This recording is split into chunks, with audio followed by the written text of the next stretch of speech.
বিসমিল্লাহিররহমানিররহিম। মানুষ আপনাদের স্বাগতম। আশা করি সবাই ভালো আছেন।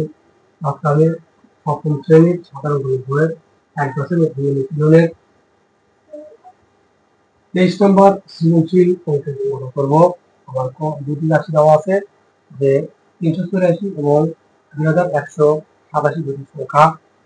ক নম্বর, প্রথম সংখ্যাটি পূর্ণবর্গ সংখ্যা কিনা উৎপাদকের সাহায্যে বাছাই করো। আমরা ক নম্বর শুরু করি। 384 কে মৌলিক উৎপাদকে বিশ্লেষণ করা হলো। 384 কে মৌলিক উৎপাদকে বিশ্লেষণ করা হলো। তাহলে আমরা 384 কে যেহেতু 4 জোড় সংখ্যা, তাহলে 2 জোড় সংখ্যা 2 দিয়ে দেবো। 1 18 2 যাকে 2 3 18 18 2 9 দুগুণে 18 6 দুগুণে 12 2 4 দুগুণে 8 8 দুগুণে 16 2 24 2 12 2 6 3। অতএব 2 গুণ 2 গুণ 2 গুণ 2 1 2 3 4 5 6 7 1 2 3 4 5 6 7 2 3।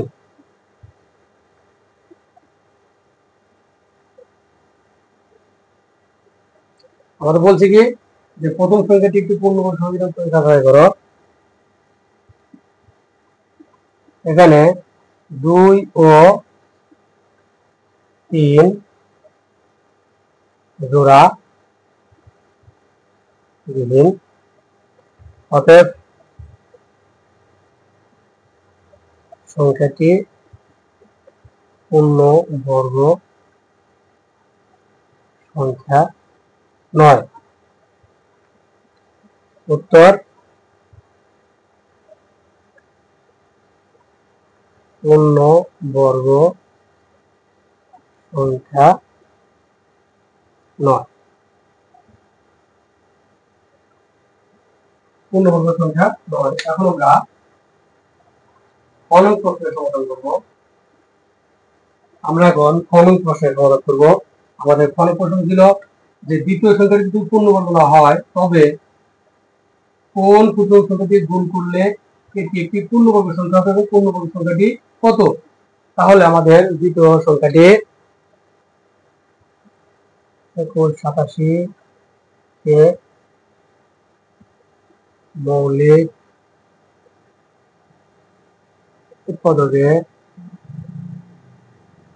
বিশ্লেষণ করে পাই।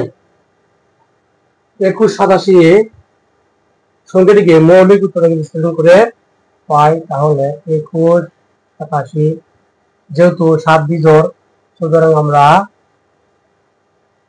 3 দিয়ে দেব। 3 7 21, 3 দুগুণে 6,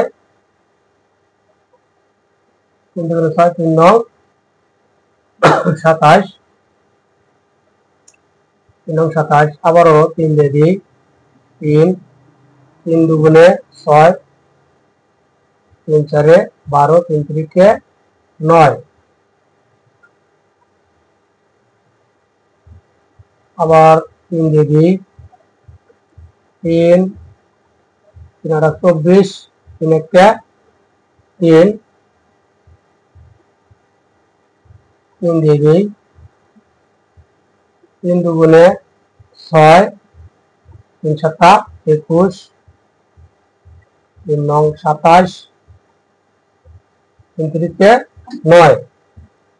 অতএব 3 গুণ 3 গুণ 3 গুণ 3, 3 গুণ 3, 1 2 3 4 5 6 7, 1 2 3 4 5 6 7।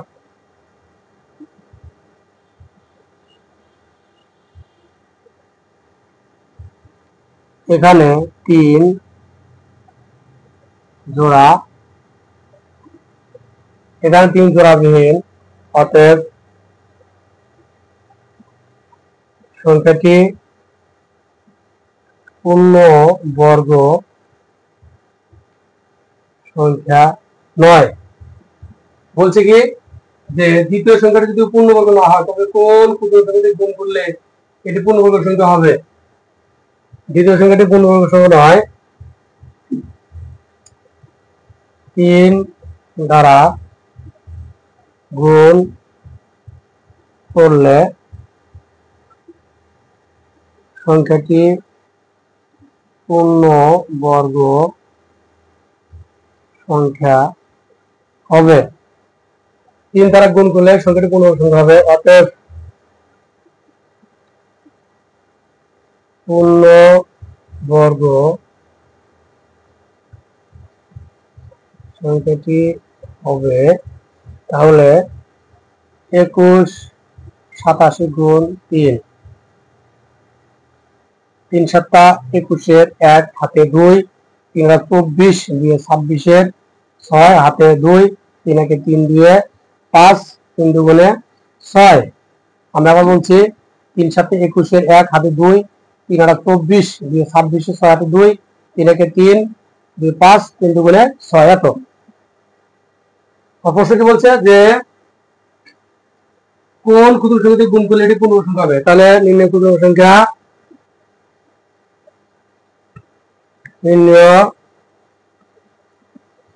ক্ষুদ্রতম